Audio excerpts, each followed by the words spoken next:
At Christmas, I was working a double shift in the ER. My parents and sister told my 16-year-old daughter there was no room for her at the table. She had to drive home alone and spend Christmas in an empty house. I didn't make a scene.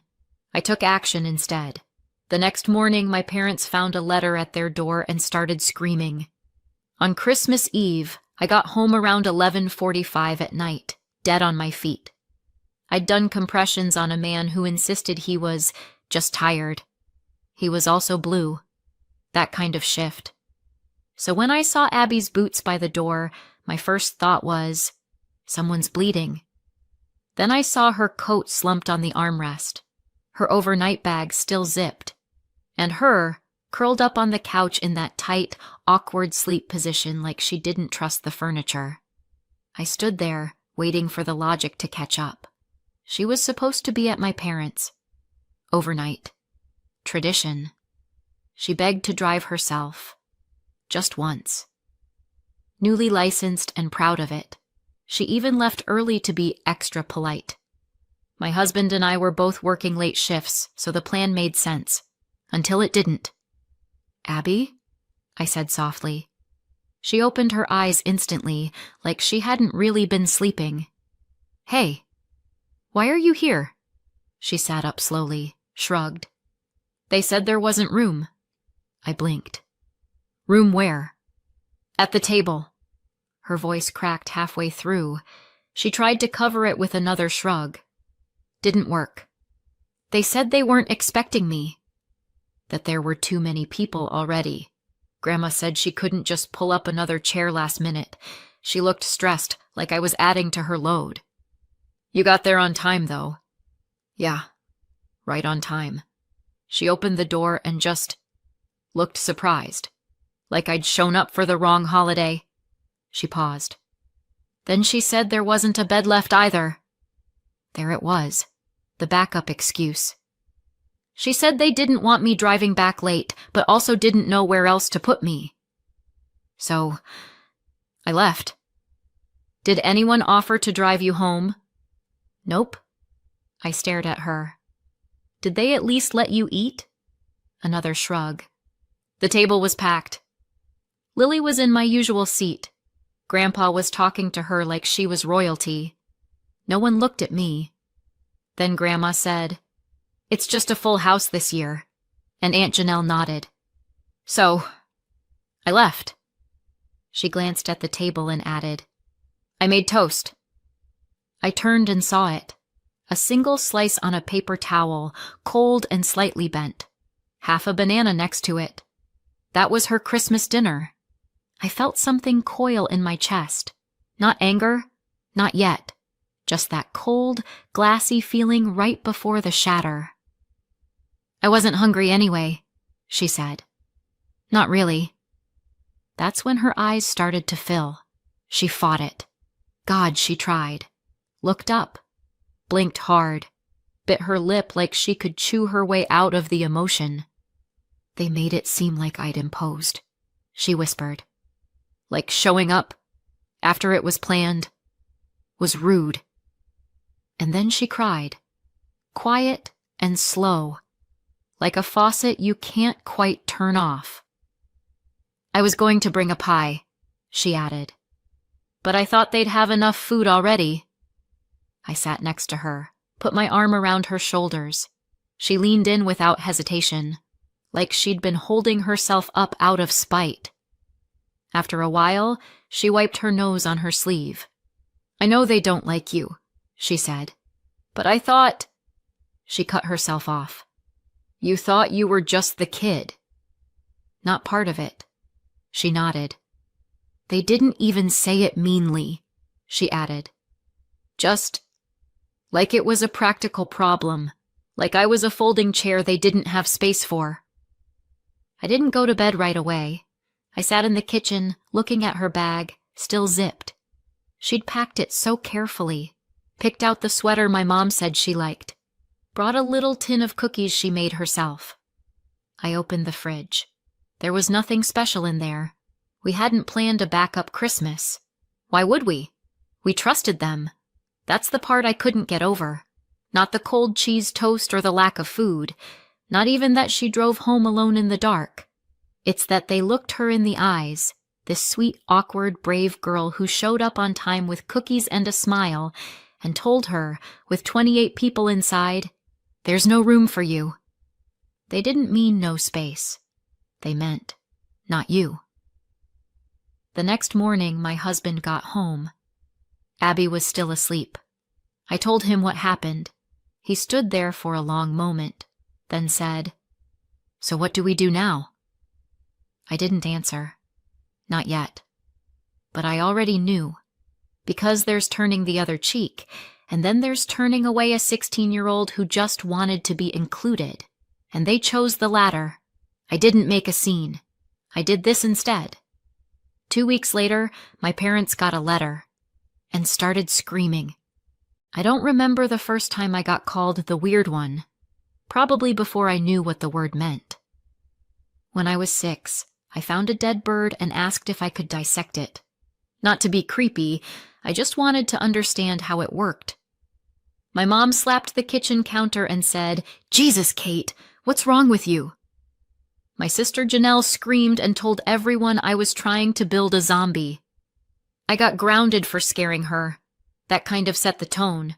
I loved anatomy books, wanted a microscope for Christmas, asked questions about blood flow at dinner. At school, I was the one who actually raised her hand. In my family, that was enough to get you labeled a show-off. Nobody else went to college. Most didn't finish high school on the first try. I was the only one who studied during commercials, or at all. By the time I was 12, my dad had started joking, half joking, that I wasn't really his. "Too smart to be mine," he'd say. Then he'd laugh. Once, I overheard him arguing with my mom when they thought I was asleep. He asked if she'd ever cheated on him. Said he always wondered because I didn't look like anyone in the family. I didn't sleep much that night. Never asked about it. Still haven't. By high school, Janelle had perfected her role as the golden child. She was loud, likable, average in school, but excellent at turning every failure into a story. People loved her. She knew how to cry on cue and made sure everyone knew she watched out for me, the poor awkward one who couldn't take a joke. She used to call me Dr. Freak. In front of people. When I actually became a doctor, she upgraded it to Dr. Moneybags. So, progress? When I got the scholarship, the full ride, my parents were weirdly quiet. No celebration, no hug. My mom asked who I thought I'd end up marrying, since guys don't like women who act smarter than them. I told her maybe I'd marry myself. She didn't laugh. They didn't give me a cent. I waited tables through med school, took shifts no one wanted, came home with sore feet and burnout in my bones. Meanwhile, my family thought I was living the dream. They didn't visit once. Years later, after my second residency, I got the first steady job that made me feel like maybe I wasn't drowning. My husband and I met during an overnight shift. Very romantic, if you find shared exhaustion romantic, and eventually moved to a place where we could afford more than instant noodles. And that's when the calls started. "Can you help with the electric bill? Can you co-sign this lease? Can you talk to a doctor friend about Uncle Pete's back lump?" I did what I could, most of it without hesitation. When my parents were approaching retirement, way too early and with zero savings, I stepped in. They'd never owned a home, always rented. Bad credit, bad luck, whatever the excuse of the year was. So I bought a modest 2-bedroom house and handed them the keys. I told them it was a gift, that I'd handle the mortgage. The house is in my name, but they live there like it's theirs, rent-free. Utilities? Covered more often than not. Medical stuff? I have insurance access, yes. I never said no, until recently. A few months ago, Janelle called. Lily, her daughter, the one who can do no wrong, had been accepted into a prestigious STEM summer camp. "She's got your brain," Janelle said, like it was a compliment. This could change her life. I asked how much. $1,200, she said. But it's worth it. And you, of all people. That's where I stopped listening. Abby never went to a summer camp like that. Not because she couldn't. She just never asked. She's practical, thoughtful. She wouldn't dream of demanding that kind of money from me, even though she could have. I told Janelle no, politely but firmly. I said I was already covering our parents' mortgage, medical bills, and emergencies. That maybe she could apply for financial aid or a payment plan. Her tone turned fast. Wow, must be nice to have everything and still be so stingy. She's your niece. You're just jealous because Lily's actually going places. That last one was funny, or would have been if I hadn't heard my mom mutter something similar a week later when she thought I was out of earshot. Apparently, I was holding Lily back, just like I always held Janelle back, by being the smart one who made everyone else look bad. You know, by existing. I didn't fight it, didn't explain, didn't justify. I just said no, and I meant it. That was 3 weeks before Christmas. Abby was excited to go to Christmas dinner, said she felt grown up, being trusted to drive there herself. She'd packed an overnight bag and even wrapped little presents for the younger cousins. I told her I'd see her in the morning and reminded her to text when she arrived. She did. Everything seemed fine.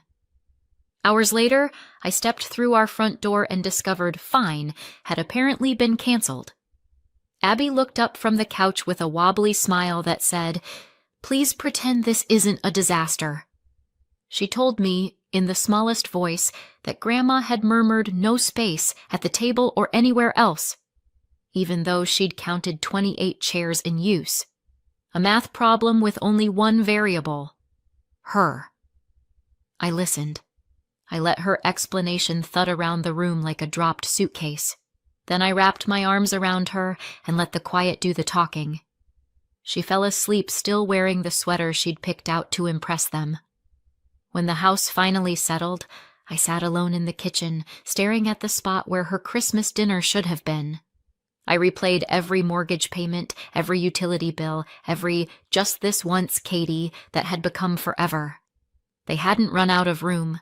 They'd run out of gratitude, and they'd used my daughter to send the memo.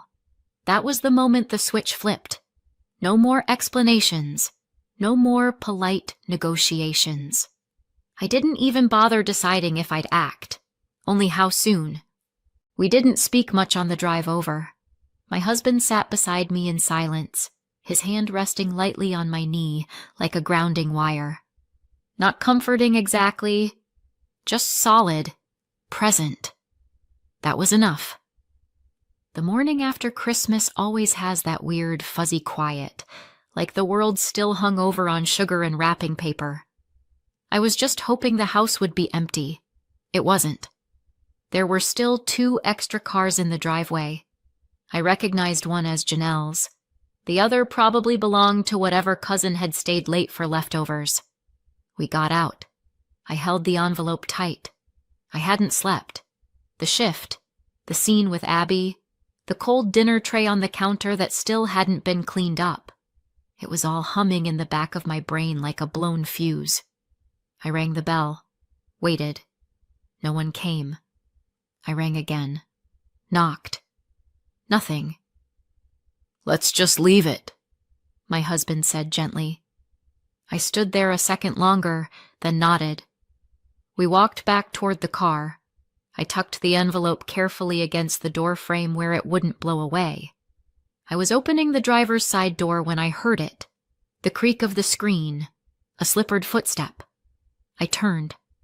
My mother stepped out, wrapped in one of those fuzzy robes she always wore during the holidays, the kind she used to brag about getting for 90% off.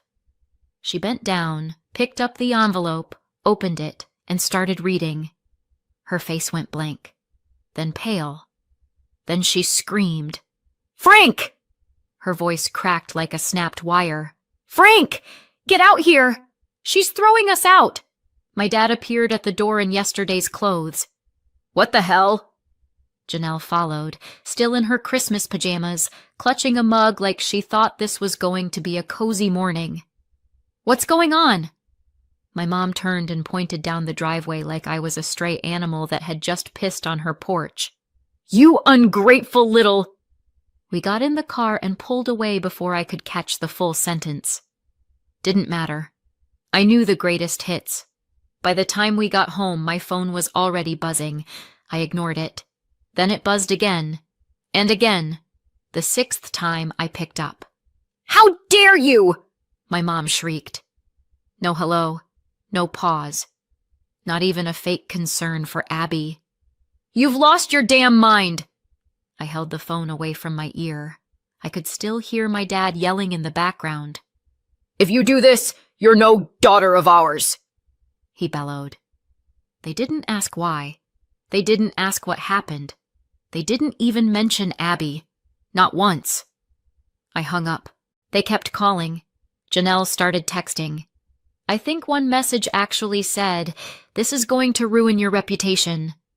Think of your career." Oh, honey, my patients don't care where my parents live. By evening, my phone looked like it had gone through a breakup. 32 missed calls, 14 texts, 3 voicemails. One cousin even had the nerve to message. Not my place, but this feels extreme. You only get one mom. I didn't answer any of them. The next morning, there was a knock at the door. I looked through the peephole. Of course. My mother. She was standing on my porch in that same fuzzy robe, holding the eviction letter, now crumpled and damp, like she'd been squeezing it for 2 hours straight. I opened the door but didn't invite her in. She didn't wait. You're really doing this? She hissed. After everything we've done for you? I let that hang for a second. Then I said quietly, You mean the house I bought for you? The bills I paid? The health coverage I arranged because your Medicare didn't cover your blood pressure meds? She flinched. For a millisecond. Then she straightened, eyes sharp. We raised you. We gave you everything. You didn't even let my daughter eat dinner, I said. That stopped her. Briefly. But she recovered fast. Don't be dramatic. We didn't have enough chairs. There were 28 people there, I said. Even a neighbor. Her lips pressed tight. I didn't send that letter to be cruel, I added. But if you think you can treat Abby like she's disposable... Oh, for God's sake, she snapped, suddenly animated again. Stop acting like we're monsters. You're the one tearing your family apart over a misunderstanding, and now you're threatening your own parents? She held up the letter like it was evidence in a trial. Then, and I swear this part felt like theater, she ripped it in half. Just stood there and tore it down the center, like that would somehow void the legal process. There, she said. That's done. Now if you want us to forgive you, you'll pay for Lily's science camp and drop this ridiculous tantrum. She smiled like she'd just solved the whole thing. I didn't say anything, because that was the moment I realized. They hadn't taken me seriously, not for a second. Not when I was a kid. Not when I became a doctor. Not even now. To them, I was still the awkward science-obsessed girl who should be grateful for scraps and stay in her place. The girl they resented, but never truly respected. They thought I wouldn't follow through, but they were wrong. So I let my mother walk off the porch, muttering to herself like the hero in a tragic play, and I closed the door, quietly, calmly. But in my head, I was already making the next move. My mother tore up the eviction letter like it was a flyer for gutter cleaning, right in front of me, right after accusing me of being selfish, loveless, and emotionally unstable. Then she had the nerve to smile and say, "Pay for Lily's science camp, and we'll forgive you."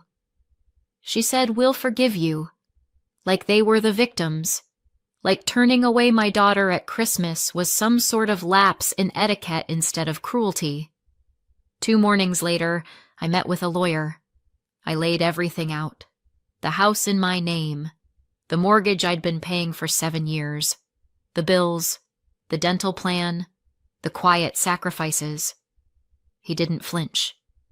"I assume you want a formal eviction," he said, like it was the weather. I nodded. The notice went out that same week. 60 days.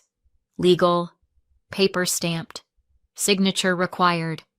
And this time, they couldn't tear it up and pretend it didn't exist. I kept paying the mortgage, wasn't about to let my credit die for the sake of a statement.